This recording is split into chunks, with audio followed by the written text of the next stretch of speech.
Hey guys, what's up and welcome back. I hope you guys had an awesome holiday season with your friends and family. Hope you got to eat some good food, have some good family time. It's always my favorite time of year, but last week I talked about 9 brands that I want to try in 2019, and it somehow slipped my mind that I did that for 2018 as well. So I thought I'd go through the 12 brands because I was going to do one every month. It didn't go completely as I planned, but I'm just going to talk about those brands, why I wanted to try them, and just talk about my reasons why not, all those things. So if you're ready to see what I did not try and what I did try this year for new brands, why don't we go ahead and get started. First up, I wanted to try a brand called Well Place, and I'm going to be totally honest with you, I don't remember why this was on the list as a brand to try. I can't even recollect like the thing that I wanted to try from this brand when I was looking into it. So I'm a little bit confused about why I put this in the list, maybe just to fill the 12 spots, which if you're gonna do it that way, I would not recommend it. I would do brands that you actually want to try, even if it doesn't flow necessarily like the 9 brands in 2019. If you don't have 9 brands, don't put in extras just to make it flow, you know? So I think that's kind of what happened with this one. Because like I said, I don't really remember what I wanted to try. So I did not try that brand. Next up is Sugarpill. Now, Sugarpill I've heard about for the longest time. And I know them more for their eyeshadows. I know that they have big pans, and then they have metallic pans that you can just pop in your own colors to create your own custom palette. And I know that their purple that they have called Poison Plum, that's like the best purple that everyone talks about. So from Sugarpill, I wanted to try mainly their eyeshadows. Their prices, I don't know if they were always as high as they are now, but if you try and buy single shadows or palettes or what have you from Sugarpill, they are expensive. And the thing about it with me is I'm not the best of putting singles together to make a palette so I can create my own looks, you know? And that's not something that makes me happy necessarily. Like, I don't like putting together my own palette. I mean, I don't think I'm alone in that. Like, I don't want to put together the palette. I want the palette to be already made, and then I can go from there. It's already creative enough for me to figure out different looks to make with a palette, not having to put it together, if that makes sense. So I did want to try their eyeshadows, and I still might, but at the moment they're not high on my radar, and I did not try that brand, obviously. But they just came into Ulta. Woohoo! Selling their liquid lipsticks. So I already have a couple shades favorited on the Ulta app, so I think it's way more possible that I'm going to try a liquid lip from them this year in 2019. It's very confusing because I'm still in 2018, but I don't know when this is going up. So yeah, I'm still interested in the brand, but I did not end up trying it this year. Next up is a brand called Thrive Cosmetics. Now, this is a brand I was really interested in. They are a brand of, you know, they're not a huge brand. They don't have like a lot of eyeshadows like Sugarpill does and things like that. And they publicly support women in need pretty much. So I really thought that was awesome. I really wanted to try the brand, and I'm very happy I did.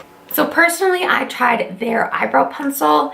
Let me tell you, that's probably my favorite eyebrow pencil I've ever tried. It's 20 bucks, so it's the same price as like an Anastasia or like a Benefit eyebrow pencil. The only thing that I'm like about it is that I have to buy it on the website because they're not sold, you know, at Ulta or Sephora. They have their own website, which kind of makes sense with what they're doing and things like that. So I get it, but it's more of a thing where I'm gonna have to pay shipping on a $20 eyebrow pencil when I can get it somewhere else, you know? So if you're looking to try an awesome eyebrow pencil and you don't care about that stuff, try it.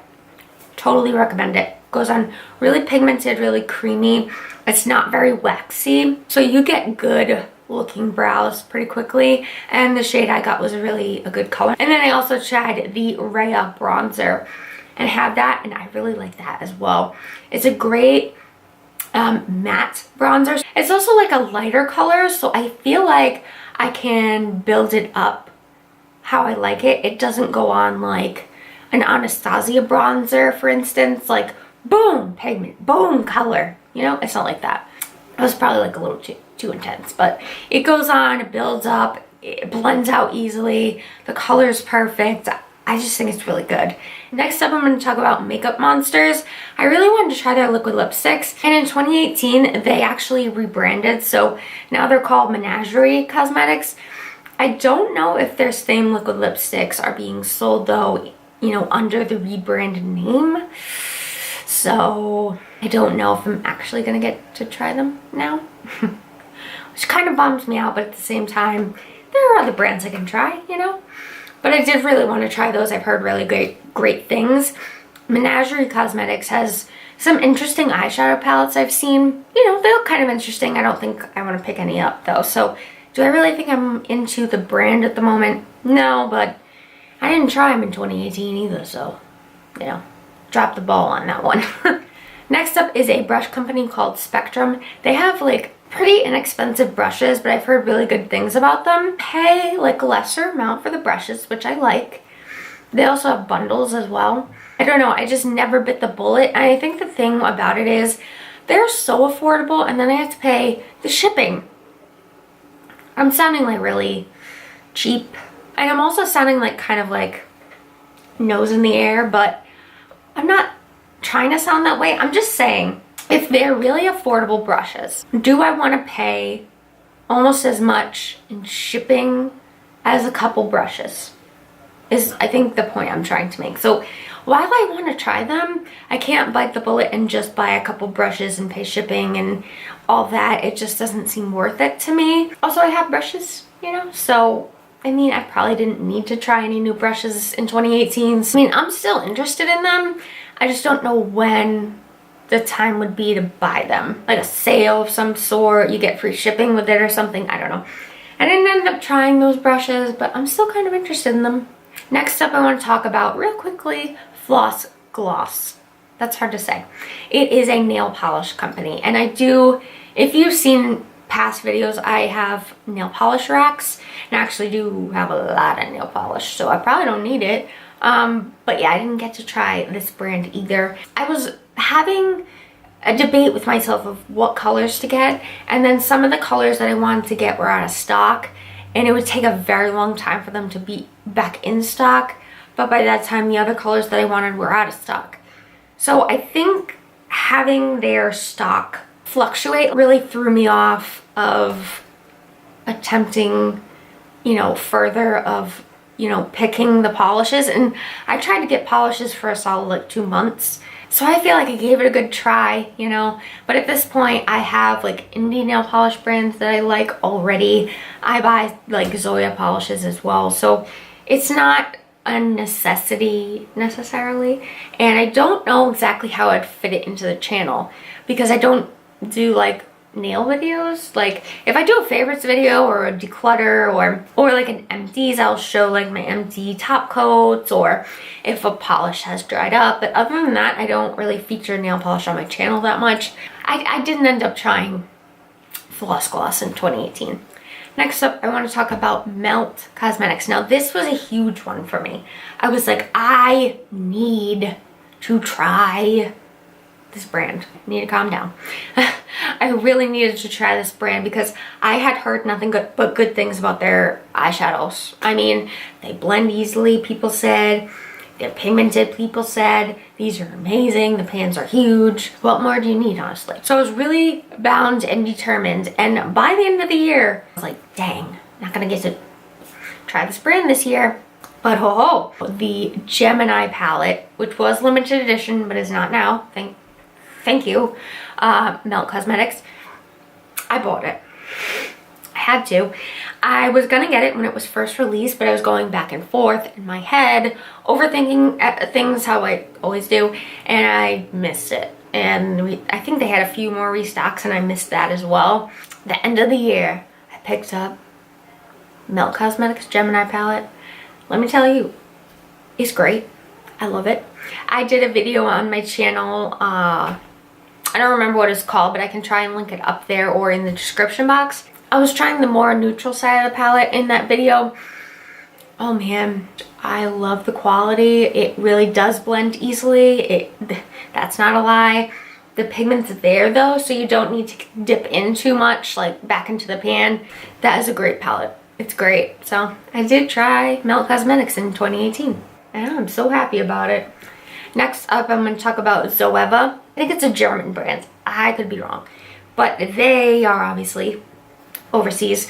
So getting the palette that I tried, when I had my palette shipped, the palette was like, I want to say it was like 20 to 30 something dollars. It was that plus international shipping and international shipping times. If you can get it on like a site like I think there's like Beauty Bay and Beautylish, maybe they're sold on there. Let me just say, getting the palette was a little bit frustrating. It was. And I'm not used to dealing with all of that rigmarole when I order makeup. It was slow getting here. The shipping was high.